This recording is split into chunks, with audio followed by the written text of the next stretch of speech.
Be me, 24. Just started my first real job at a tech company. Open plan office, casual dress code, ping pong table in the corner. Feels like the future. First day orientation. HR lady hands everyone a laminated sheet. It is the company values card. One side says innovation, other side says inclusion. I pocket it and forget about it. Get assigned to a team of 6. 4 guys, 1 woman, 1 non-binary person named Sage. Sage goes by they and them. I nod like I already knew that. I did not already know that. Team lead is a guy named Derek. Derek is 38. Derek has a fantasy football league he mentions constantly. Derek also has opinions about everything. First team stand-up. Everyone goes around and says what they are working on. My turn comes. I say something nervous and stupid about onboarding.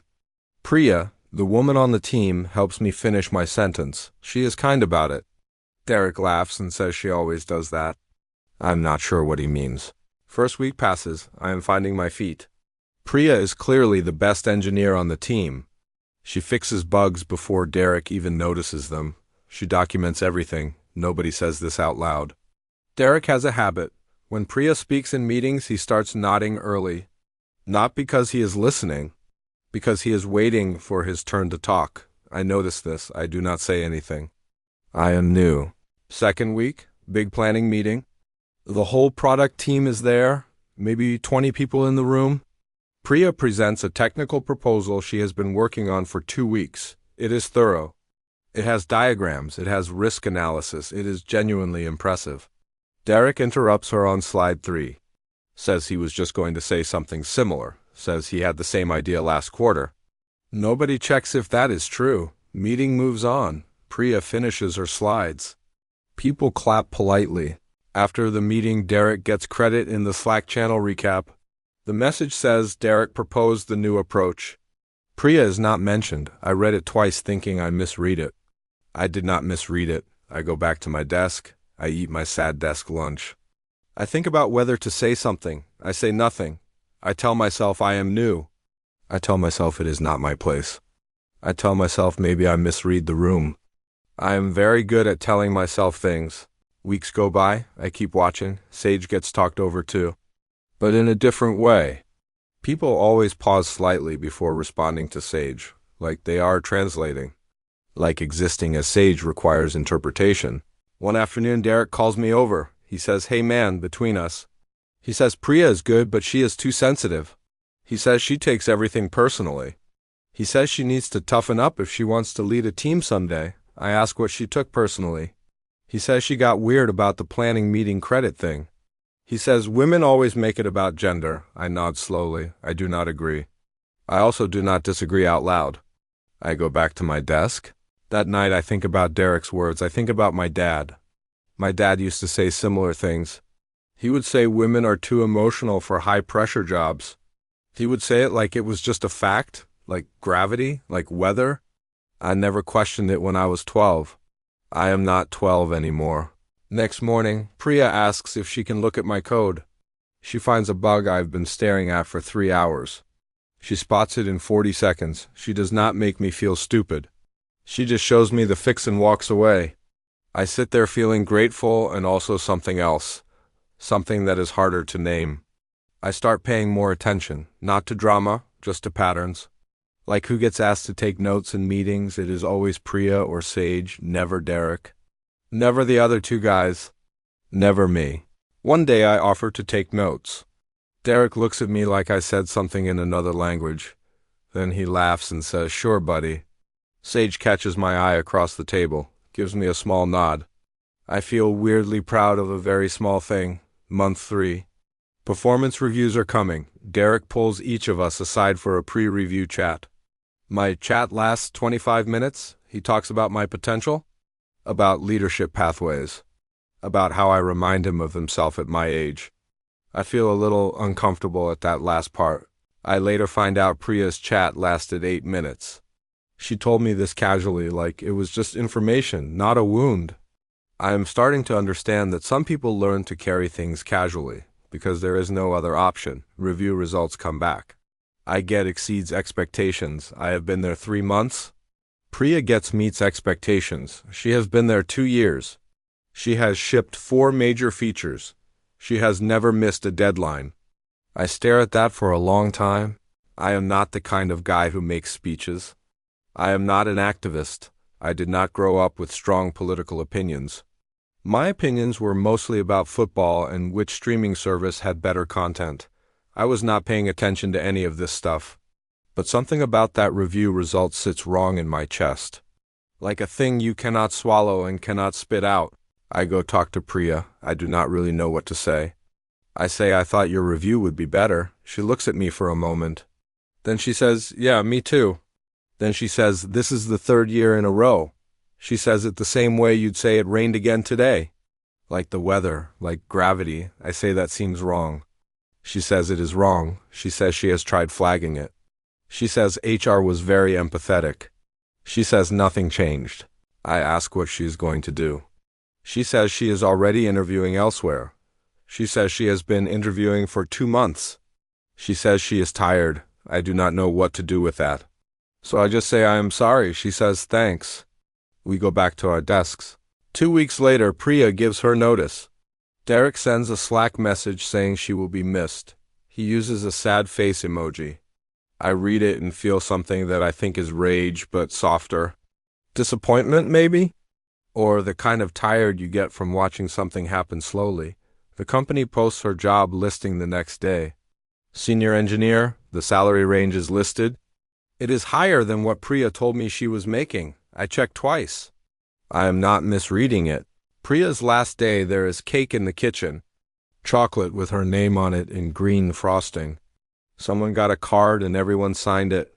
Derek writes, thanks for everything. We will miss your energy. I sign my name and nothing else. Because I do not know how to write what I actually think in frosting adjacent cursive. After she leaves, the team reshuffles.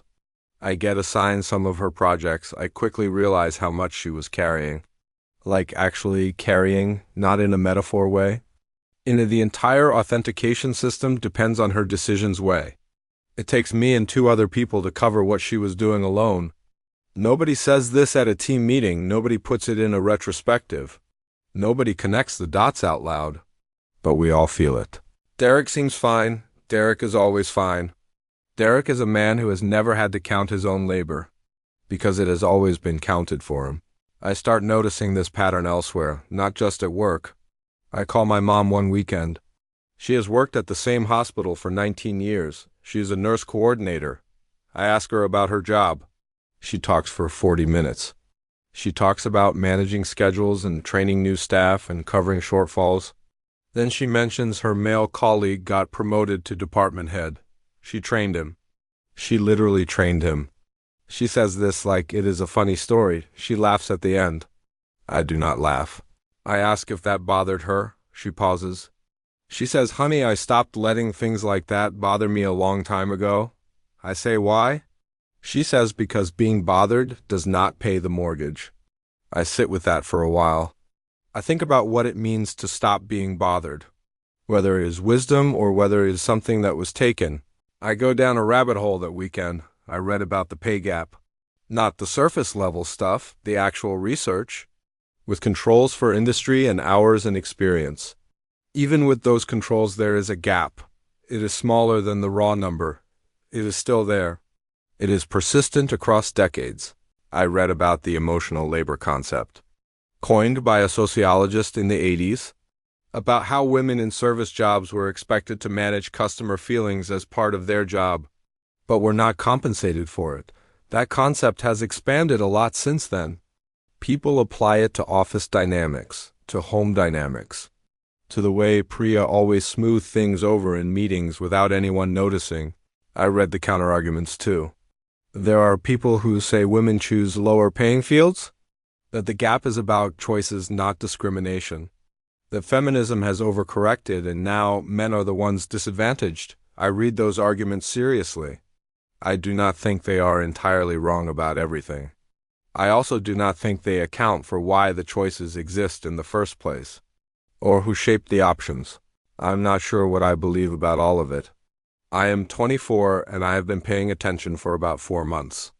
I am trying to be honest about that, Back at work, things change slowly. I start doing small things differently. When someone is interrupted, I say sorry, I think they were still talking. I do not make a big deal of it. I just say it. Sometimes people look at me funny. Sage told me once it matters more than I think. I believe Sage. Derek notices. He does not say anything directly, but he starts calling me sensitive in a jokey way, like it is a roast. I do not take the bait. I just smile and keep doing what I am doing. Month 6, a new engineer joins the team. Her name is Maya. She is sharp, she is funny, she has opinions, and she shares them. I watch the room when she shares them. I see the early nods starting. I see the waiting to talk face on Derek. I see the pattern beginning again. This time I do something different. When Derek starts to cut her off, I say, Derek, hold on, I want to hear where Maya is going with this. I say it calm. I say it like it is not a confrontation. Because it is not meant to be one, Derek stops. Maya finishes her thought. It is a good thought. The meeting is better for it. Later, Maya finds me at the coffee machine. She says thanks for that. I say I just wanted to hear the idea. She looks at me for a second. Then she says, sure, but still, thanks. I nod. We get our coffees, we go back to work. I think about Priya that afternoon. I wonder where she ended up. I wonder if she is less tired now. I hope the new place counted what she was carrying. I also think about Derek. I do not think Derek is evil. I think Derek learned a version of the world early, and nobody ever made it uncomfortable enough for him to question it. I think that is almost more depressing than if he were just a villain. I think about my dad. I think about my mom laughing about training the man who leapfrogged her. I think about how many times I nodded along to things I did not examine. I am not the hero of this story. I did not fix anything. Priya still left. The review scores still came out wrong. Derek still has his fantasy football league and his certainty. But I am paying attention now, which is different from where I started. I do not think that is enough. I think it is a start. Be me, still 24, still figuring it out. The ping pong table is still in the corner. Nobody uses it. That feels right somehow.